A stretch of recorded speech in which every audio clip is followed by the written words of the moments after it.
ये सही है कि सिक्योरिटी फोर्सेस को एक ब्लैंक चेक दिया गया है, एक ओके दिया गया है कि आपको जो कदम उठाना पड़े सिक्योरिटी के लिए आप उठा सकते हैं? नहीं, हमें अपनी सेना के ऊपर पूरा विश्वास है जी। कि जहां संयम की आवश्यकता होती है वह संयम का परिचय देते हैं, जहां शौर्य की आवश्यकता होती है शौर्य और पराक्रम का भी परिचय देते हैं।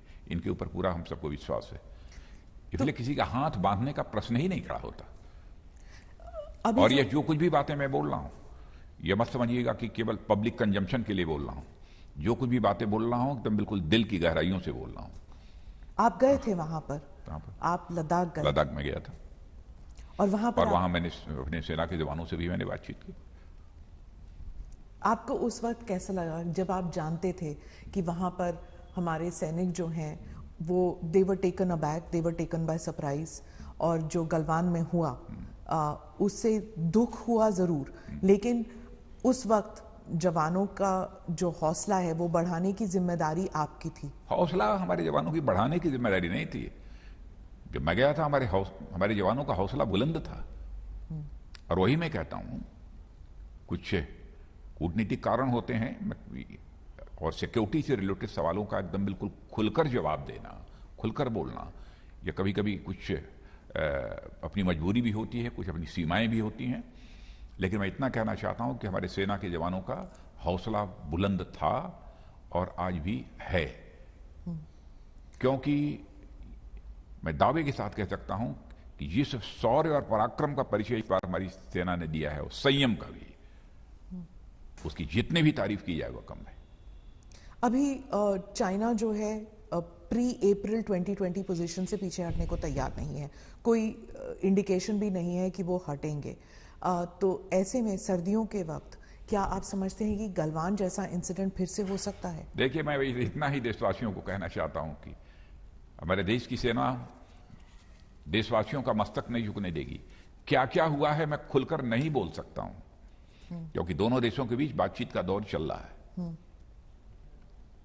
लेकिन भारत वासियों का मस्तक झुका नहीं है, यह बात मैं दावे के साथ कह सकता हूं। सर, आपने अभी हाल ही में नॉर्दर्न फ्रंटियर की बात और जो कुछ भी मैं कह रहा हूं, ये हमारी बात को मैं समझता हूं सीमा पर बैठा हुआ सेना का जवान भी सुनेगा तो कम से कम यह फक्र के साथ कह सकेगा कि हमारा जो रक्षा मंत्री कह रहा है वह सच बोल रहा है। जी। ईस्टर्न सेक्टर में सिक्किम और अरुणाचल, यहाँ पर भी ट्रांसग्रेशंस के थ्रेट्स हो सकते हैं। इंटरनेशनल एक्सपर्ट सैटेलाइट्स के जरिए डेटा एनालिसिस करके वो देख चुके हैं कि वहाँ पर एयर स्ट्रिप्स बन रहे हैं चाइना के, वहाँ पर रोड डिप्लॉयमेंट है, वहाँ पर फोर्सेस जा रही हैं।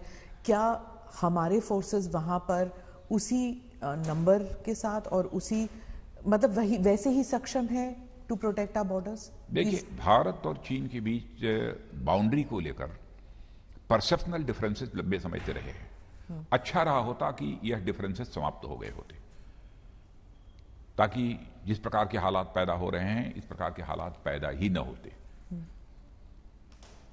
वैसे पिछली सरकारों ने भी अपनी तरफ से कोशिश की थी बातचीत करने की, लेकिन उसका कोई समाधान नहीं निकल सका था।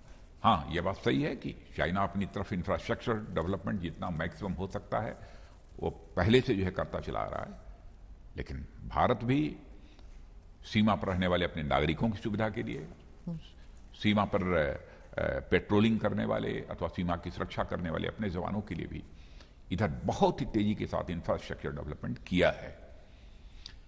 हम किसी देश से पर आक्रमण करने के लिए हम इंफ्रास्ट्रक्चर डेवलपमेंट नहीं कर रहे हैं, इस सोच के साथ नहीं। लेकिन यदि पेट्रोलिंग करने हमारा जवान जाता है तो उसकी सुविधा का हमको ध्यान देना पड़ेगा, और साथ ही साथ सीमा पर रहने वाले जो हमारे नागरिक हैं उनकी भी सुविधाओं का ध्यान हमको देना पड़ेगा। उसके लिए भी इंफ्रास्ट्रक्चर डेवलप करना सीमा पर यह आवश्यक है, और वह काम कर रहे हैं। सर, आपने कहा था कि पाकिस्तान और चाइना जो है एक मिशन मोड पर काम कर रहे हैं बॉर्डर बाउंड्री को, उनके डिस्प्यूट्स को जिंदा रखने के लिए। तो क्या आप समझते हैं कि 2020 में जो हुआ वो एक इन दोनों मुल्कों की मिलीभगत थी? मतलब एक एकतरफा अटैक नहीं था चाइना से, इनकी मिलीभगत थी, जुगलबंदी थी। क्या आप समझते हैं ये हो सकता है?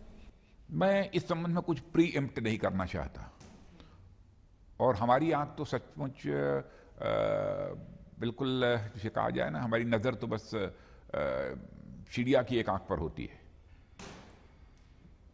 जो हमको छेड़ेगा तो हम उसे छोड़ेंगे नहीं, बस चाहे जो भी हो।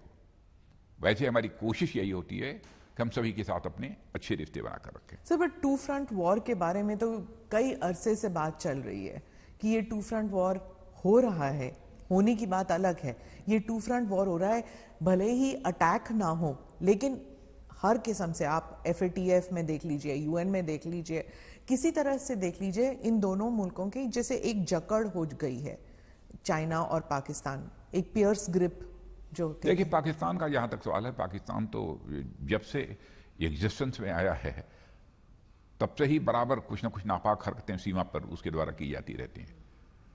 और सीज फायर वायलेशन का जहां तक सवाल है, 200, 250, 300, 400 बार बराबर वो सीज फायर वायलेशन कभी कभी महीनों में ही करता रहता है, सिलसिला जारी रहता है। लेकिन हमारे सेना के जवान बराबर उसको मुंहतोड़ जवाब देते रहते हैं।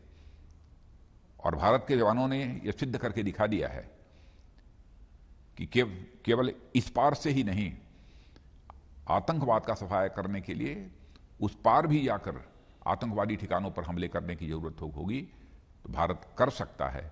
भारत के अंदर वह कुव्वत है, ताकत है, ये हमने सिद्ध कर दिया है।